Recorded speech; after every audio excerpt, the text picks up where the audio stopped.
Bonjour à tous, bonjour Gilbert Collard. Bonjour. Le Parti Socialiste tenait son congrès ce week-end. Est-ce que 6 mois après l'arrivée du PS, vous pensez qu'il n'y a toujours aucune différence entre l'UMP et le Parti Socialiste, comme le disait Marine Le Pen pendant la campagne présidentielle? Je crois qu'il y a une certaine continuité. Est-ce qu'il y a toujours dans un UMPS? Oui, il y a toujours un UMPS, même si l'UMP maintenant fait tout ce qu'elle peut pour se dépsifier. Mais quand on est au Parlement et qu'on entend les ministres socialistes ou les députés socialistes passer leur temps à visiter le cimetière de l'héritage, en disant oui, mais on a hérité de tout ce que vous avez fait, et qu'on les voit continuer finalement, bon, sur des différences économiques qu'on peut acter, bien sûr, hein, mais qu'on les voit continuer... Quelle différence, vous voyez?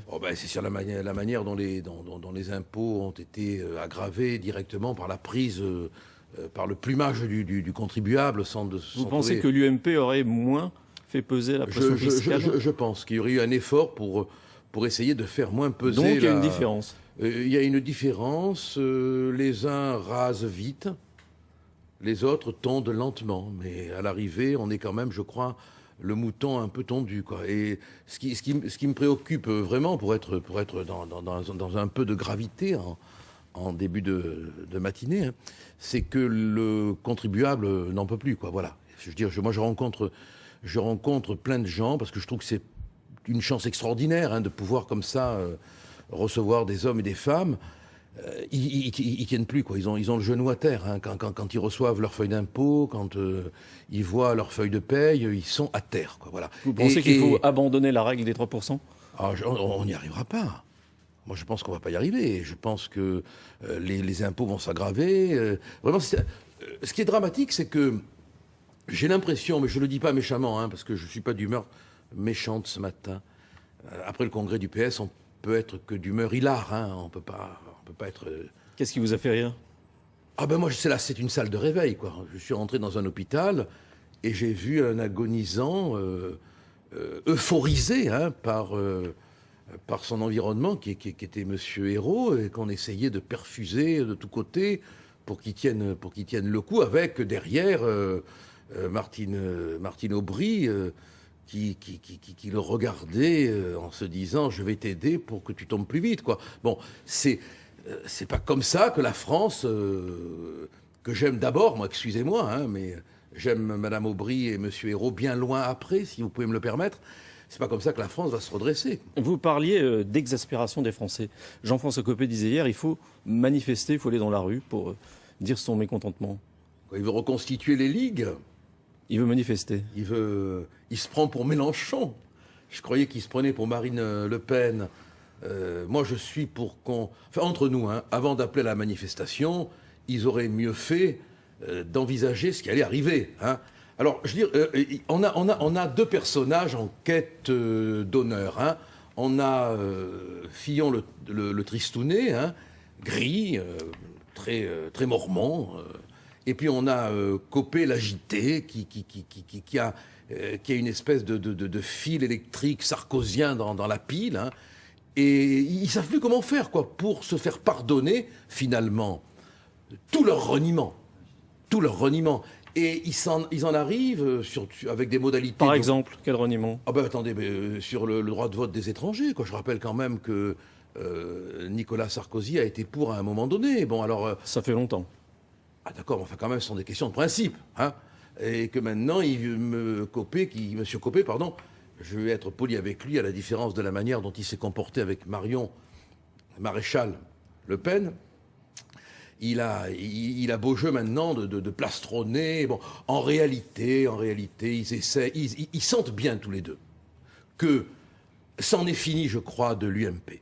Je crois vraiment que la situation, les atermoiements, les gadgets, du pain au chocolat, enfin toutes sortes de choses que nous avions dit en nous faisant insulter, mais insulter par Copé, par Fillon, qui nous traitait de fascistes, comme si le fait qu'ils nous traitent faisait qu'on l'était. Bon, et voilà que maintenant ils se rendent compte que leur électorat a compris, quoi. Et alors ils essayent par tous les moyens de racoler. Bon. Vous pensez qu'il y aura un accord avec l'UMP? entre le Front National et l'UMP. Ça vous paraît possible? Ils disent non.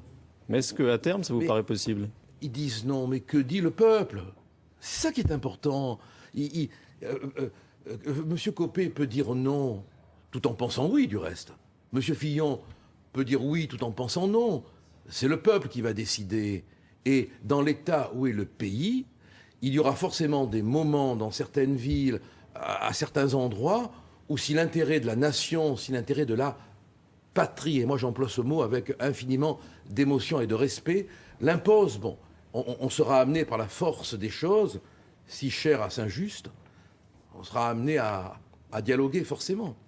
À propos de ville et de mairie, est-ce que vous serez candidat au municipal en 2014? Écoutez, franchement, ça ne m'enchante pas. Bon. D'abord, je suis... Mais est-ce que sous l'amicale pression de vos amis, vous pourriez y aller quand même? Il faudrait qu'elle soit amicale, vraiment. D'abord, je suis fondamentalement, c'est mon seul côté fondamentaliste, contre le cumul des mandats. Je trouve qu'il ne faut pas cumuler, et les cumulards sont des fricards. Bon. Maintenant, si la loi n'est pas votée, et si on me demande d'y aller, bon, je serai peut-être bien obligé d'y aller, mais je voterai pour que l'interdiction du cumul soit adoptée, et j'espère bien que les socialistes, l'UMP, tout le monde ira dans le même sens, quoi. Que donc j'aurai pas ce problème de conscience. Et si vous y allez, vous irez où? Ah ben j'irai dans le Gard.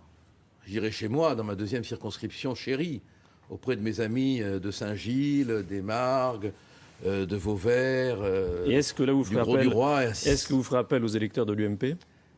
Mais est-ce que vous ferez même un accord avec l'UMP local? Je ne suis député que parce que les électeurs de l'UMP ont aussi voté pour moi. Et c'est ça le sens du Rassemblement Bleu Marine que je représente comme secrétaire général. J'ai été élu grâce à l'UMP, je ne l'oublie pas.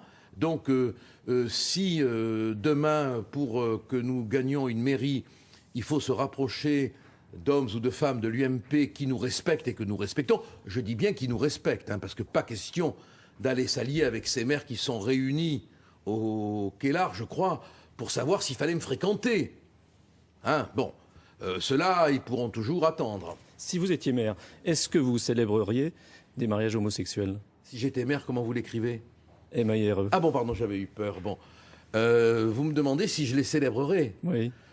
Alors écoutez, là encore, je suis au cœur d'un conflit métaphysique. J'ai un profond respect pour la loi.